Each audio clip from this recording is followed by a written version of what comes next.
정관용의 지금 이 사람. 여러분 안녕하십니까? 정관용입니다. 이 개인의 사생활 또 개인의 속마음 이걸 누군가에게 털어놓는다는 거 참 어려운 일이죠. 잘못 털어놨다가는 오해를 부를 수도 있고 편견을 가질 수도 있고 자칫 구설에 오를 수도 있고 하기 때문입니다. 자, 이 서른 잔치는 끝났다라는 시집으로 유명한 시인 최영미 씨, 그 일기 형식으로 쓴 글들을 모아서 9년 만에 산문집을 펴내셨네요. 산문집 아무도 하지 못한 말, 제목을 이렇게 붙였네요. 이걸 통해서 뭘 전하고 싶었는지 최영미 시인을 잠시 후에 만나봅니다.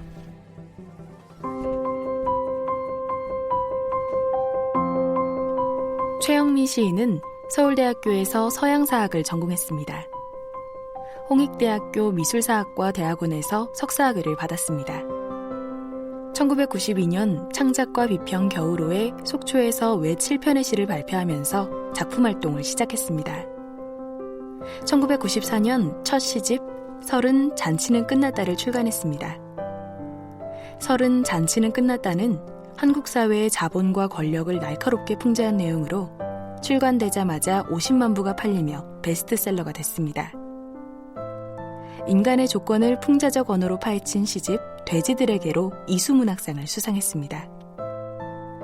쓴 책으로는 시집 꿈의 페달을 밟고, 도착하지 않은 삶, 이미 뜨거운 것들, 다시 오지 않는 것들이 있습니다. 소설로는 1970년대 서울 변두리의 가족사를 다룬 첫 장편소설 흉터와 무늬와 자전적 소설 청동정원이 있습니다. 산문집으로 우연히 내 일기를 엿보게 될 사람에게, 화가의 우연한 시선, 길을 잃어야 진짜 사랑이다 등을 펴냈습니다. 네, 이번에 아무도 하지 못한 말이라고 하는 산문집을 오랜만에 펴내신 여러분 좋아하시는 시인 최영미 씨 나오셨어요. 어서 오십시오. 네, 반갑습니다. 네, 지난해 시집 한 권 내셨었잖아요. 네, 다시 오지 않는 것들. 그죠? 그거 내실 때 출판사를 직접 차리셨었죠? 네, 이미 출판사. 제가 대표입니다. 그죠? 그게 그 시집 내려고 하는데 다른 출판사에서는 안 내줘서 차리셨다고 하셨던 기억이 나는데 맞나요? 네, 맞아요. 근데 그러니까 제가 원하는 출판사에서 내주지 않은 거죠. 제가 원하지 않는 출판사들 중에는 제 시집을 내고자 하는 데가 있었어요. 제가 원하는 데서 연락이 없어서 제가 이렇게 출판 제의했다 연락이 없어서 그냥 내가 차리지 생각했죠. 네. 출판사 일도 그럼 직접 하셔야 되잖아요. 네, 직접 하고 있습니다 지금. 네. 괜찮으세요? 그런 성향이 아니실 것 같은데. 네, 정말 힘들었죠. 처음에는 정말 제 온몸의 피를 바꾸는 것처럼 고통스럽고요. 특히 그 계산서 발행하는 거 굉장히 거의 공포스러웠어요. 처음에는 제가 그걸 발행 못할 줄 알고 여러 번 연습하고 아무튼 그런 일단 인터넷에 제가 서툴고 인터넷을 싫어하는 사람이었어요. 근데 다 적응을 해야 되는 거죠. 제가 그 인터넷 사이트 서점들 사이트에 들어가고 네. 날마다 아니더라도 적어도 한 달에 몇 번은 들어가서 뭐 주문 온 거 체크하고 또 얼마큼 우리 출판사 책이 팔렸는지 그것도 또 알아야 그러니까요. 다음에 또 이세 찍을 때 몇 부 찍을 얼마를 어느 시점에 찍을지 결정해야 되니까. 그러니까요. 그것도 있고 뭐 직접 책을 포장해서 우체국에 제가 차가 없는데 우체국까지 이제 끌고 가죠. 짐 가방을 끌고 가서 우체국에서 이제 상자를 사가지고 제가 직접 상자를 만들고 테이프 붙여서 이제 포장해서 그렇게 제주도에 있는 서점들에도 보내고 지방에 보냈는데 그걸 몇 번 하니까 너무 힘들어 못 하겠더라고요. 그거 대행해주는 출판 업체가 있잖아요. 아니 있죠. 물론 저도 이제 계약을 맺은 그 배본사가 있는데 저는 처음에 그걸 몰랐으니까 배본사는 기본적으로 인터넷 서점이나 유명한 온라인 서점들, 큰 서점들만 가는 줄 알았어요. 처음에는 그렇게 개인적으로 지방의 작은 서점들에는 보내는 시스템이 없는 줄 알았는데 나중에 알고 보니까 저희 책을 배본해주는 배본사 프로그램에 있는데 프로그램에 들어가면 그게 엑셀이에요. 처음엔 저는 엑셀이 할 줄 몰랐는데 거기 보니까 개인 택배라는 란이 있는데 그걸 제가 몰랐던 거예요. 그러니까 처음엔 몰라서 그냥 뭐 교보나 알람 이런 데만 대신 보내주고 그 작은 서점들은 내가 보내야 되는 줄 알았어요. 근데 알고 보니까 그 개인 택배에 들어가서 제가 주소를 입력하면 되는 거였어요. 그걸 이제 그걸 아는데 몇 달이 걸렸죠. 처음엔 내가 하나하나 시행착오 끝에 배워가면서 하시는 거구나. 그죠? 그렇죠. 이번 산문집도 역시 이미 출판사에. 아니요. 이번 산문집은 해냄 출판사에서 나왔고요. 이 산문집은 왜냐하면 계약을 이미 몇 년 전에 했어요. 아, 그래서, 그래요? 저는 이제 계약을 지키고 싶었고 물론 이제 제가 내고 싶었죠. 당연히 욕심이 제가 출판사 차렸으니까 제 마음대로 하고 싶고 여러 가지 제 출판사에서 출판하면 저한테 더 많은 수익도 나고 그런데 이미 몇 년 전에 제가 계약을 했고 계약금도 받았고 그래서 네. 그 약속을 지키는 거죠 지금. 그렇죠. 제가 책을 좀 보니까 굉장히 짧은 글들로 가득 차 있는 책이더라고요. 긴 글도 있어요. 물론 그런데 대부분의 경우가 짧은 글들이던데 보니까 SNS에 발표하셨던 SNS를 통해 소통 그동안 해오셨던 그런 글들이라고 말씀을 들었어요. 맞나요? 반반이에요. 제가 아무도 하지 못한 말, 이 산문집에 실린 글들의 일부는 제가 이제 페이스북을 통해서 공개한 글들도 있고 또 일부는 제가 신문이나 잡지에 그동안 기고했을 거 아니에요. 지난 몇 년간 거의 지금 9년 만에 산문집인데 지난 한 2005년 이후에 주로 기고했어요. 그러니까 지난 한 4, 5년간 여러 가지 매체에 기고했던 글들 전부는 아니고 그중에 이제 좀 일부하고 일부를 넣었고 또 페이스북에도 제가 페이스북에 이렇게 보면 전체 공개할 수가 있고 친구 공개할 수도 있고 또 나만 보게 할 수도 있어요. 제가 나만 보게 해놓은 것들이 있었어요. 그런 것들을 이제 몇 곡 집어넣었죠. 그러니까 정말 그건 일리죠. 나만 보게 하는 거. 남한테 보이지 않고 공개하기 좀 그렇다 생각한 글들로 일부 넣었어요. SNS 활동은 오래전부터 하셨어요? 아니요. 저는 원래 제가 컴퓨터를 못 달고 컴맹에다가 인터넷맹이고 심지어 카톡도 제가 춘천 살 때는 안 했는데 그러니까 제가 본격적으로 SNS 시작한 게 2016년이에요. 동생이 이제 막 하라고 권했어요. 동생과 친구들도 이날부터 보냈고 동생이 그때 강력하게 이제 언니처럼 사람 만나기 싫어하는 사람, 언니처럼 혼자 노는 사람, 그리고 제가 작가라는 직업이 혼자 글 쓰는 작업을 해야 되잖아요. 그래서 매니저가 있는 것도 아니고 또 어떤 메이저 출판사에서 저를 이렇게 밀어주는 그런 시스템을 어떤 작가 같은 경우는 어떤 한 출판사에서 이렇게 적극적으로 시스템적으로 이렇게 밀어주는 경우가 있는데 그런 작가는 이제 글만 쓰면 되는 거죠. SNS 할 필요 없죠. 근데 사실 제가 SNS 사실 싫어했고 귀찮아하는 성격인데 어쩔 수 없는 선택이었어. 그러니까 어떤 위기감을 느꼈어요. 이제는 작가들도 가만히 있으면 안 되겠다. 왜냐하면 너무나 뭐가 많은 걸 사람들이 책만 아니라 영화, 게임 그러니까 가만히 있으면 금방 잊혀져요. 그렇죠. 책이 안 나가죠. 그래서 결국은 작가들도 자기 책을 결국은 자신을 홍보해야 돼요. 사실은 어떤 책 자체 홍보하는 것보다 작가가 자신을 홍보해야 되고 또 대중들하고 소통을 해야 살아남을 수 있다. 이런 걸 제가 이제 깨달았죠 그때. 그래서 위기감에 시작하셨군요. 시작했죠 2016년에. 해보니 해보니까 현실적 필요성도 있지만 재미도 있지 않아요? 네, 제가 그 뜻밖이었는데 저는 사실 처음엔 굉장히 귀찮아하면서 거의 억지로 했어요. 그리고 처음에는 이제 제가 너무 서툴러서 동생이 거의 다 봐주고 처음 한 1년간은 이제 거의 의무감으로 일주일에 한 꼭지는 올려라 적어도 그리고 이렇게 올릴 거리가 없어서 막 고민했는데 나중에는 이제 막 올릴 거리가 많은 거야. 거꾸로 이제는 이거 좀 교통 정리해야겠다. 너무 많은 글을 올리면 또 좀 값이 떨어지니까 되게 재미있어. 해보니까 좀 재미도 있고 여러 가지 물론 부작용도 있지만 지금 생각하면은 하기를 잘했다고 생각해요. 네. 그렇지만 저는 지금도 여전히 SNS를 하지 않아도 살아갈 수 있는 작가들이 부러워요. 제가 아직 그 급이 안 되는 거죠. 제목을 아무도 하지 못한 말. 본인이 붙이신 제목? 아니요. 출판사에서 제가 정한 게 아니에요. 제가 이번 산문집이 독특한 게 여태까지 제가 한 10여 권의 책을 냈는데 거의 모든 책의 제목을 제가 정했어요. 근데 이번 책은 해냄 출판사 편집자가 정했고 저도 참 잘 정했다고 생각해요. 그리고 제가 출판사를 설립해서 제가 운영해 보니까 과거에 저를 돌아봐서 과거의 작가로서 최영민이 어떤 사람이었나 참 밥맛 없는 작가였다라는 생각이 들었어요. 왜냐하면 왜요? 간섭을 많이 했거든요. 제가 책을 낼 때마다 책 제목부터 표지하며 본문 안에 틀리면 큰일 나는 사람이죠. 그러니까 제 글 고치면 안 되고 그래서 좀 약간 까다로운 작가를 통했고 이 출판계에서 출판과 언론계에서 그리고 또 예를 들면 기자들과 인터뷰에도 제 글 고치는 거 굉장히 못 참았거든요. 막 고치면 나중에 내용 증명 보내고 심지어 제가 한겨레 신문사에는 사장 앞으로 제가 내용 증명까지 보냈어요. 렉을 고쳐가지고 함부로 고쳐서 저의 그 작가의 어떤 자율, 그 창작의 자유를 침해했다고.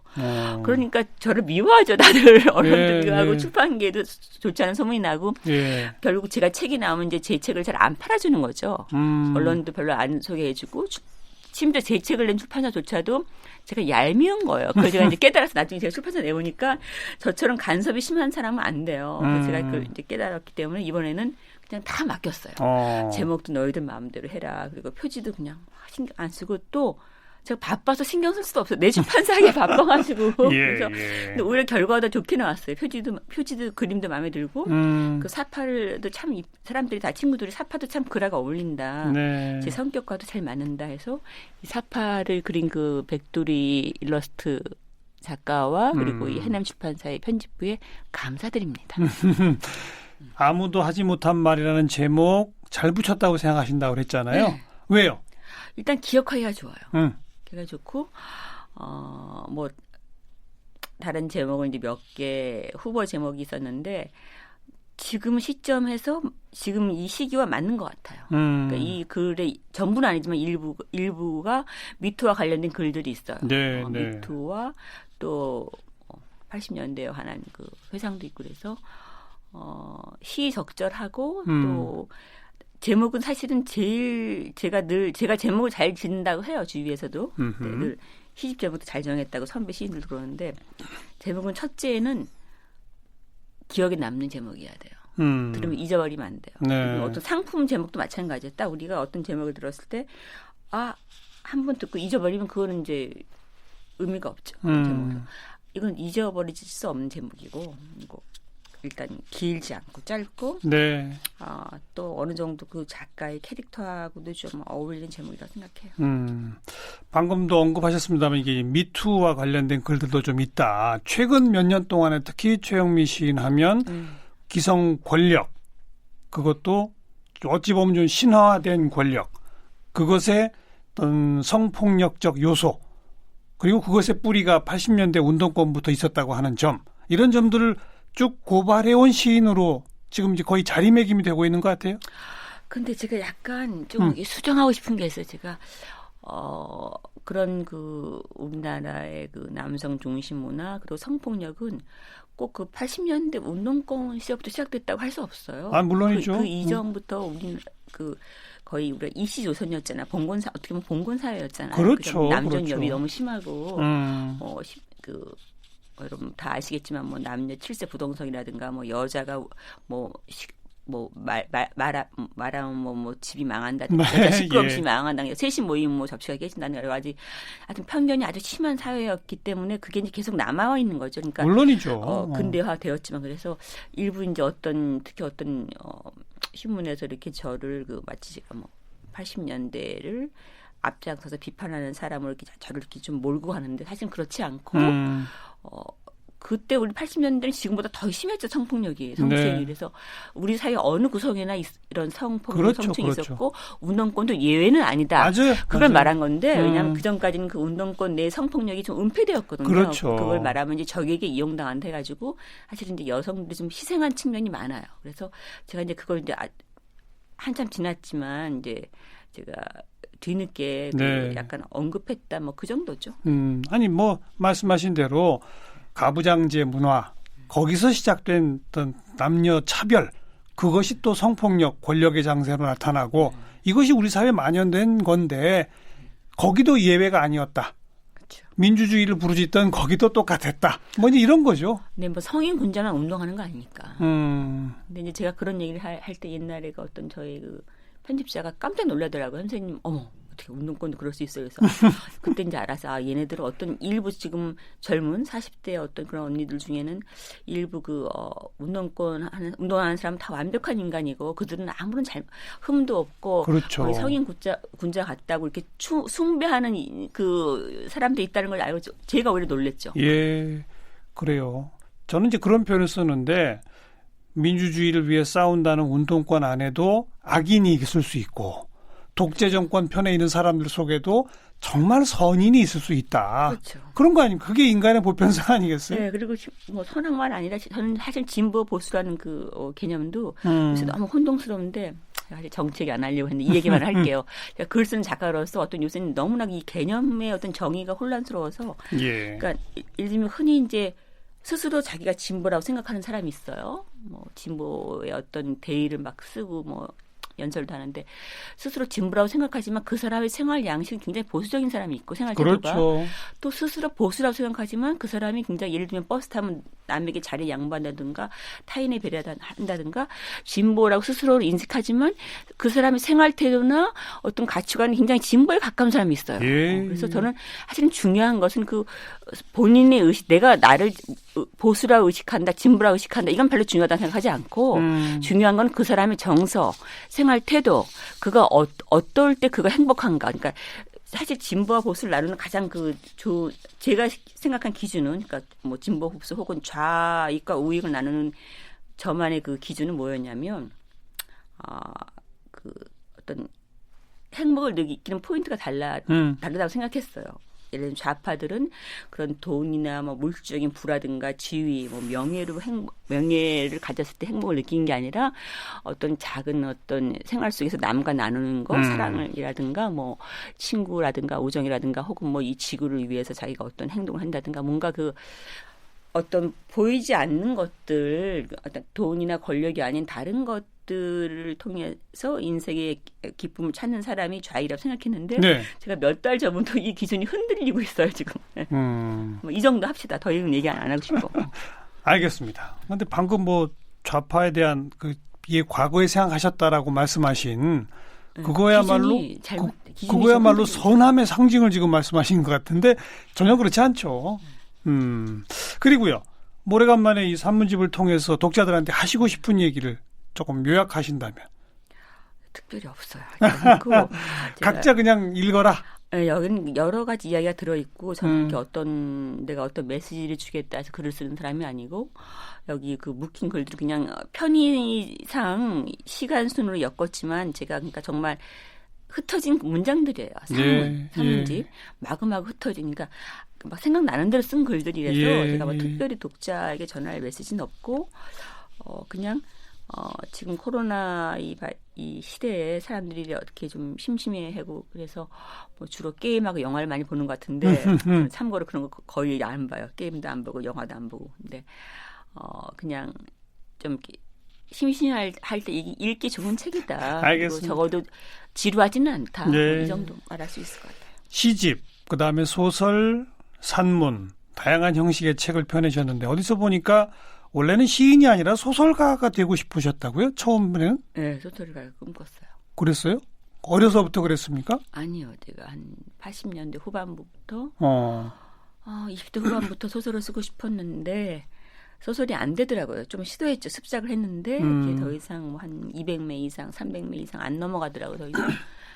그리고 신춘문예에도 이렇게 투과하고 싶었어요. 근데 글이 어느 정도 앞에는 좀 쓰는데 중간에 안 나가는 거 진행이 안 되는 거예요. 그래서 저도 너무 괴롭고 그래서 우선 내가 너무 괴로운 거예요. 쓰는데 그래서 나 이렇게 괴로운 일을 하면 안 되겠다 생각을 했고 뭔가 이게 나랑 안 맞고 아직은 말할 때가 아닌 것 같다라는 생각을 그때는 못했는데 제가 나중에 소설을 쓴 다음에 소설은 이제 제가 최근 몇 년 전에 썼잖아요. 근데 어떤 생각이 드냐면 제가 그 어떤 사람이 어떤 글을 쓸 때가 있어요. 그래서 너무 예를 들면 지금 금방 벌어진 일은 저 같은 경우는 못 써요. 저는 적어도 10년은 지나야 돼요. 예를 들면 저 같은 경우 어떤 작가는 뭐 1년, 2년 지나야 되겠죠. 저는 그래서 당장 벌어진 일, 예를 들어서 코로나 시대였던 어떤 이탈리아 작가가 코로나를 주제로 그 소설을 썼다 하더라고요.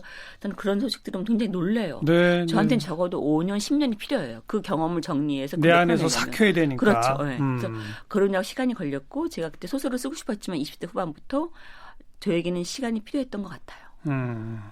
근데 처음에 소설을 쓰고 싶었던 이유는 뭘까요? 할 말이 많으니까. 그리고 제가 또 어릴 때부터 시와 소설을 많이 읽었고 어떤 좀 남들하고 생각이 많이 달랐던 것 같아요. 그래서 좀 힘든 시기를 보냈고 20대를 아주 힘겹게 보냈고 도저히 그 문화에 동화되지 않았어요. 대학 문화와 그 80년대 문화에 동화가 되지 않았고 뭐 예를 들어서 막 가자 그러고 뭐 손 들고 구호 외치는데 저는 결코 그런 사람이 아니거든요. 이렇게 뭐 나서는 것도 싫어하고 이렇게 막 이렇게 구호 외치는 것도 너무 쑥스럽고 근데 이제 어쩔 수 없이 그 어떤 시점에 이제 그 전체 그 대오에 제가 들어가야 됐죠. 네. 그때 느낀 여러 가지 갈등 저는 사실은 개인주의자인데 이렇게 같이 모여서 뭐 할 때 여러 가지 일이 생겼죠. 뭐 성추행도 있었고 그 성추행만 아니라 이렇게 뭐 간단하게 말할 수 없는 그래서 제가 좀 80년대가 지나갈 무렵 저도 이제 30살이 가까워지면서 예. 청춘을 좀 정리해보고 싶었어요. 그런 나와 좀 이렇게 하나가 되기가 어려운 그런 우여곡절을 통해서 내가 느끼고 말하고자 하는 거를 풀어내기에는 소설이 딱 맞겠다. 이렇게 생각하셨던 거군요. 그렇죠. 일종의 성장 소설이었어요. 그러니까. 근데 아직 덜 무르익었네요. 글이 가다가 안 풀렸다고 하시는 걸 보면. 그렇죠. 그래서 나중에 제가 그 첫 소설을 쓴 게 제가 2006년이었고 흉터와무늬는 그다음에 청동정원은 2014년에 나왔으니까 저는 거의 그 40대 중반부터 중반에 소설을 타려고 한 거죠. 예. 근데 시는 어떻게 하다 그러면 쓰시게 된 거예요? 아니, 소설이 이제 안 돼서 이제 사실 신춘문예를 써야겠다고 딱 이제 시간을 정하고 신춘문예 마감 기간이 있어요. 12월 초, 11월 말인가 그래요. 근데 안 되는지 어느 날 이렇게 뭐 그 당시 이제 제가 지난번에도 만나서 얘기했던 것 같은데 이렇게 보니 어느 날 연말에 이렇게 좀 보니까 일기장을 뒤적거려서 심심해서 보니까 일기장에 제가 시를 썼더라고요. 제가 의식하지도 못하고 저는 제가 시를 쓰는지도 몰랐어요. 근데 어떻게 그럴 수 있어요? 자기 일기장을 어쩌다 보니 내가 시를 썼네? 네, 왜냐하면 일기장 항상 앞으로 나가는 것도 뒤를 안 돌아보죠. 그때는 제가 젊을 때니까 예를 들면 오늘 일기 써 그 다음 일기 쓰고 과거를 잘 안 돌아보죠. 제가 과거를 돌아보기 시작한 것은 정말 한 30대에 들어서 그 무렵인데 그때가 1992년이었던 것 같아요. 제가 한 30살 될 즈음에 이제 그때 연말에 너무 심심해서 이제 취직도 안 되고 제 일기장을 한번 이렇게 뒤적거려 봤어요. 거의 처음이었던 것 같아요. 과거를 이렇게 돌아보니까 일기 속에 시가 여러 편이 있더라고요. 한 편도 아니고. 그래서 이게 뭐야 도대체 내가 시를 썼네? 이제 그걸 정리해서 그때는 이제 컴퓨터가 저한테 컴퓨터가 없었어요. 손으로 정리해가지고 이제 그 문학을 전공한 선배한테 보였고 그렇게 해서 우여곡절을 거쳐서 등단하게 된 거죠. 그러니까 자기도 모르게 시인이 된 거네요. 그렇죠. 어떻게 하다 보니까 된 거죠. 이렇게. 근데 폭발적 반응이 오리라는 건 꿈도 못 꾸셨죠? 약간은 이상했어요. 사실은 내기 전에 처음에 물론 몰랐지만 시집 원고를 주었을 때 이제 몇 명한테 읽혔는데 당시 어떤 선배 시인이 이건 10만 부짜리다 이런 말씀을 누가 하셨어요. 그리고出版사에서 굉장히 기대하는 것 같고 이미 제가 시집 나오기 전에 제 시 특히 선운사에서 사람들이 많이 좋아해서 이렇게 그 카페나 그런 술집에 이렇게 제 시를 베껴가지고 적어놨다라고요. 그런 얘기를 좀 들었었어요 그 당시. 그리고 같이 저보다도 시를 훨씬 더 오래 쓴 선배 시인들께서 이렇게 시 좋다고 저한테 편지까지 보내고 그래서 신인인데 등단 안 했는데 저한테 막 편지가 오고 독자들이 그래서 내가 시를 잘 썼나 보다 막 생각을 하고 그때 이제 어떤 그 문학을 전공했다는 그 선배 언니가 저보고 분명히 이거는 이제 히트 친다. 자기가 장당한다. 10만 부 나간다. 그 언니가 이제 저랑 내기를 했어요. 내기를 해가지고 10만 부 넘어가면 최우미가 이러야하는 걸 자기한테 해주라고. 그래서 지셨네요. 내기에. 그 언니가 이겼죠. 그러니까요. 그 얘기는 더 이상하고 싶지 않은데 아무튼 그런 에피소드가 좀 있죠. 네. 지금은 어떠세요? 시와 소설과 산문 뭐가 제일 친숙하고 좋으세요? 제일 쓰기 쉬운 건 산문이에요. 산문은 그야말로 정말 나온 대로 써도 되는데 시 쓰기 가장 어렵죠. 그래요? 짧을수록 쓰기가 어려워요. 짧은 글을 이렇게 완결감 있게 그리고 어떤 반복하지 않고 간결하게 해서 저는 지금도 시청탁이 오면 가장 긴장을 하죠. 그래서 되게 힘들어요. 그리고 노력한다고 써지는 것도 아니고 시는 정말 타고나는 것 같아요. 그래요. 최영미 시인의 시를 시로 표현된 어떤 외침이다. 이렇게 평하는 분들의 이야기들이 있어요. 사회 문제, 시대상 그런 것들에 대한 어떤 고발, 외침.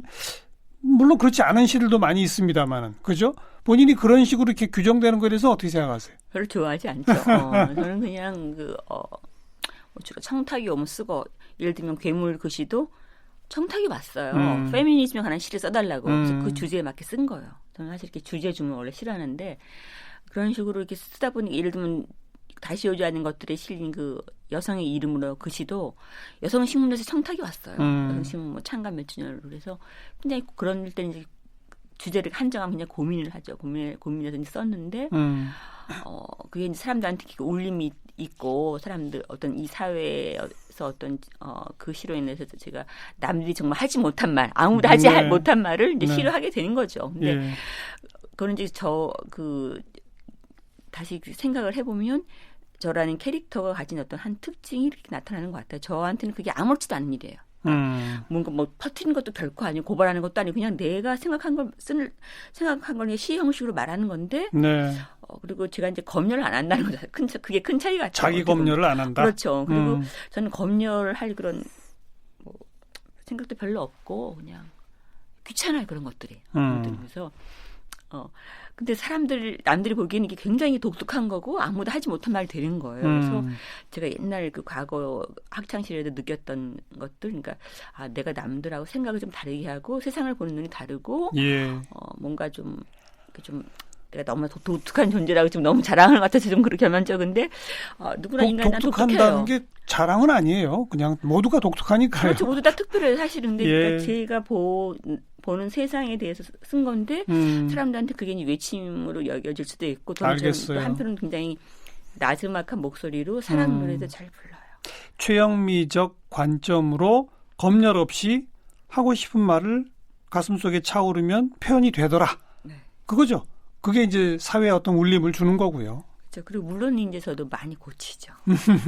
고치고 어떻게 하면 더 효과적으로 말할까. 그래서 제 동생이 그랬던가 누가 저한테 그런 얘기했어요. 그 짧은 언어로 어떤 짧은 그 언어로 다루는데 뛰어나다, 아주 짧게 말하는데 뛰어나다는 표현을 이렇게 짧은 언어로 어떤 폭발적인 함축력을 가지게 말하는 데는 단연 그 타의 추종을 불허한다 이런 식으로 평가하더라고요.